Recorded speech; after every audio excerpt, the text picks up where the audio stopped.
Kali ni yang Mai Langkawi akan nak bawa korang pergi cari beronok. Beronok ni bukan gamat tau. Gamat tu yang buat ubat. Yang ni beronok boleh makan mentah-mentah. Kalau nak makan beronok ni, kena buat kerabu. Barulah sedap nampak tu. Comel kan? Sebelum nak bawa balik tu, korang kenalah buang isi dia dulu. Dalam perut dia ni penuh air dan juga lumpur. Nampak tu berdelai tak ada. Yang ada lumpur, air itu je. Bersihkan tepi pantai je. Korang tengok ni dah bersihkan kecil-kecil. Comel, dia beronok ni kecil je. Yang ni beronok sebelum korang bersihkan, nampak tu. Dia jenih-jenih. Itulah dia beronok, bukannya sotong. Malam kita operasi potong kecil-kecil. Kenapa kena potong kecil-kecil? Supaya senang nak makan beronok ni. Kalau kita kunyah, dia rasa kenyal-kenyal.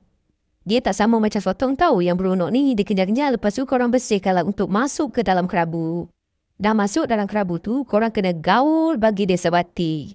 So, korang kena rasalah air tangan mak kat sini. Dalam gaul-gaul tu, korang bolehlah rasa kan nak tambah itu ke ini ke tak cukup. Then, gaul-gaul cantik-cantik. And then, bolehlah dihidangkan dengan makanan-makanan lain. Hari ni kami dapat banyak hasil laut daripada tuaian petang tadi. Ada udang.